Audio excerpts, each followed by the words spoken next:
How's it going, everyone? One common claim skeptics of the Bible like to make is that the Bible supports slavery. But is there any truth to that? That's what we're here to look at today. I'll address this topic in 3 points. Historical and cultural context of the Bible so that you have a better understanding of slavery back then and what it's referring to. The skeptics' arguments that the Bible does support slavery. Some facts about Christians and slavery. Slavery has existed in all of human history and still exists today throughout the world. There is information about that in the link in the description of this video if you want to read more about modern slavery. The Bible doesn't support slavery any more than it supports being poor or supports divorce, but it does provide laws regulating slavery, and those laws are in place to protect the slaves. We think of slavery today as race-based slavery, where you forcefully enslave a race of people and force them to work against their will, without pay and without being able to earn their freedom in most cases. In the ancient world, when a nation or tribe of people were conquered, they were either completely annihilated or they were enslaved by the victors. In the Roman Empire, which was in power in New Testament times, roughly 1/3 of all people in the Roman Empire were slaves. And many of the first century Christians were slaves themselves, which is why Paul instructs them to serve their masters as if they were Christ, yet also instructs masters to treat their slaves with respect and as equals because that's the culture they lived in. Now, the Hebrew and Greek word for slave and servant were eerily similar, and this can lead to some confusion with our modern interpretation of slaves. As you all know, the Jews were slaves in Egypt before God brought them out of captivity. Because of this, they were instructed by God to treat foreigners as equals once they were in their own nation of Israel. As we see in Exodus 22, verse 21, "Do not mistreat or oppress a foreigner, for you were foreigners in Egypt." Then again in Leviticus 19, 33 through 34, "When a foreigner residing among you in your land, do not mistreat them. The foreigner residing among you must be treated as your native born. Love them as yourself, for you were foreigners in Egypt. I am the Lord your God." Then again in Deuteronomy 10:19, "And you were to love those who were foreigners, for you yourselves were foreigners in Egypt." Does this sound like commands supporting race-based slavery? No, so we can rule that out. Exodus 21 verse 16 reads, "Anyone who kidnaps someone is to be put to death, whether the victim has been sold or is still in the kidnapper's possession." So if treating non-Israelites as equals was commanded of the Hebrews, and kidnapping and selling someone else's property was also forbidden, then we can also rule out that type of slavery. The Hebrew slavery, in actuality, was a system in place to help the poor or help those in debt. This society had no bankruptcy system or welfare state, so the poor could willingly sell their services to others where their houses would be provided for. They would be paid a wage, have their food provided for them, and in return they would work for the individual for 6 years before being released in the 7th. Slaves would also be released in the year of Jubilee, which is every 50 years, whichever came first, the year of Jubilee or the 7th year of servitude. We read this in Exodus chapter 21, verse 2. "If you buy a Hebrew servant, he is to serve you for 6 years, but in the 7th year he shall go free without paying anything." So considering the Old Testament slavery was used as a system of paying off debt and working for others so that you wouldn't live poor, this makes it more comparable to indentured servitude. Even this atheist trying to debate me on Instagram concerning the Bible and slavery conceded that indentured servants at least had some rights, slaves did not.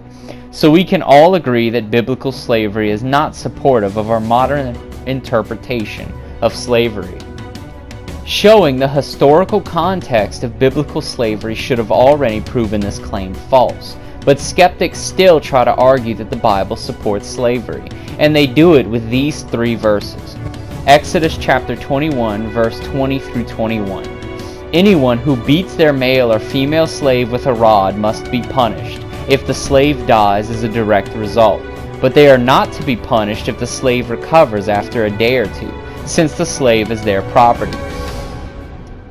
So the argument goes that you can beat your slaves as long as they don't die, then it's perfectly okay. So how do you respond to that? See, this argument is bad because the person either didn't read the scripture and is just spouting off an argument they saw online, or they did read it and is intentionally being dishonest. Why do I say that? Well, let's look at the full verse of Exodus chapter 21, verse 20 through 27, focusing on 26. An owner who hits a male or female slave in the eye and destroys it must let the slave go free to compensate for the eye.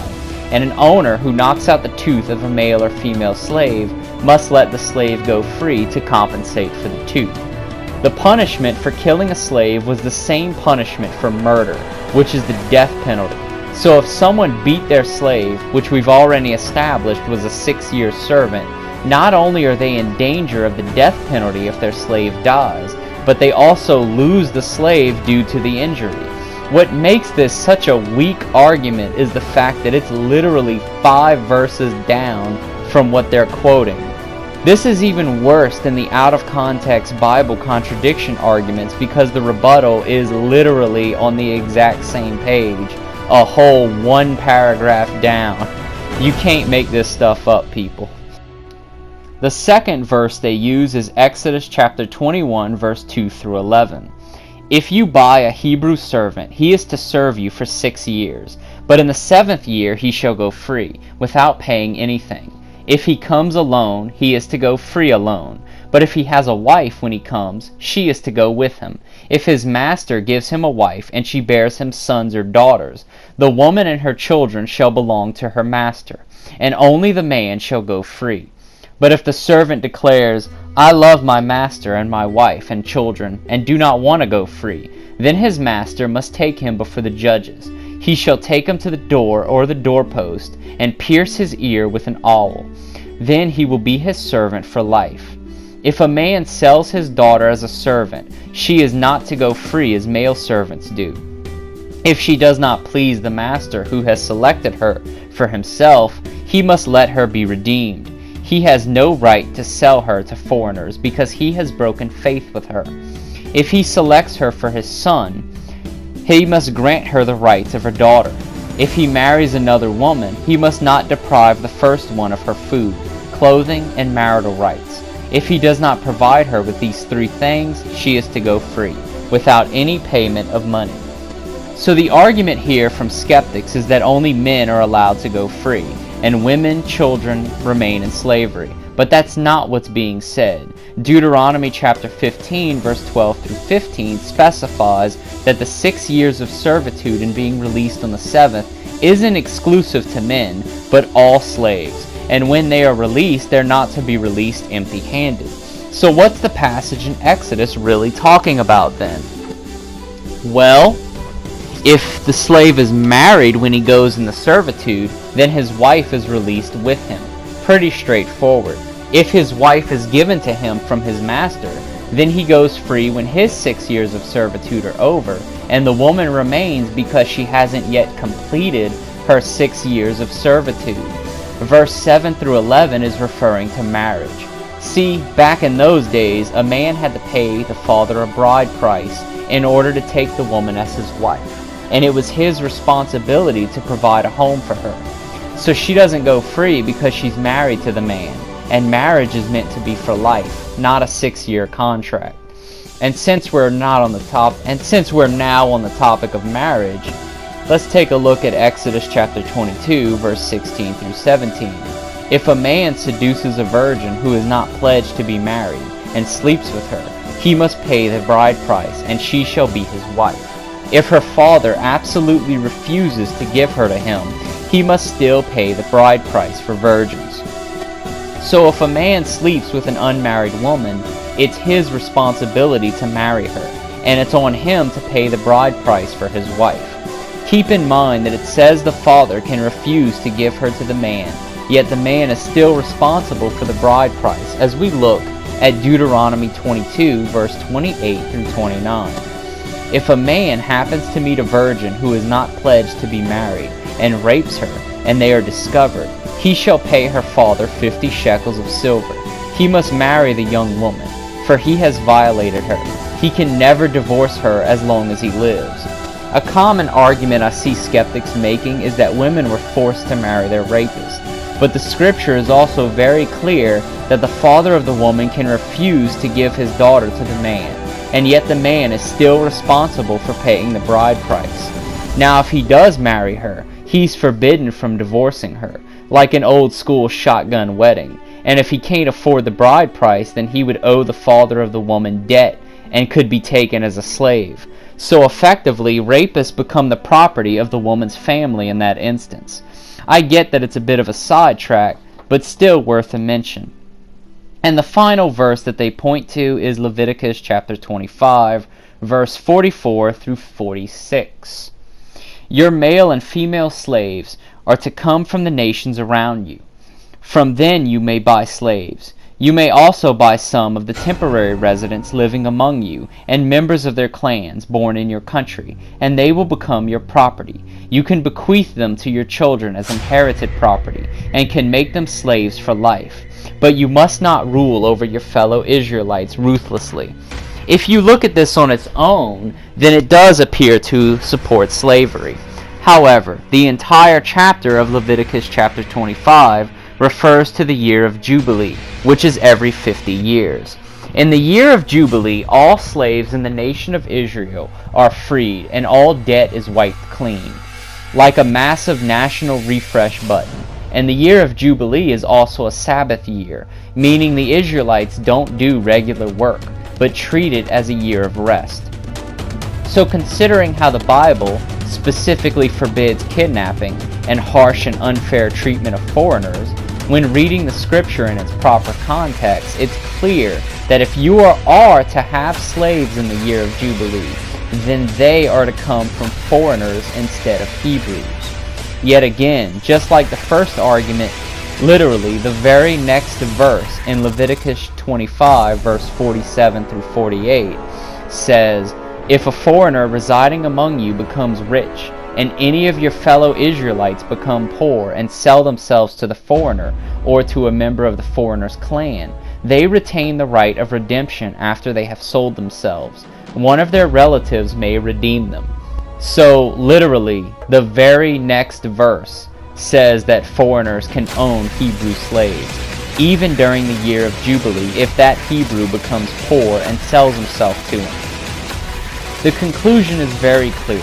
The Bible does not support slavery, but regulates it, and biblical slavery is really indentured servitude. And not any type of forced race-based unpaid labor, but a 6-year contract to help the poor among the nation, and to pay off debts. And as I've shown, the arguments from skeptics claiming that the Bible supports slavery are very weak.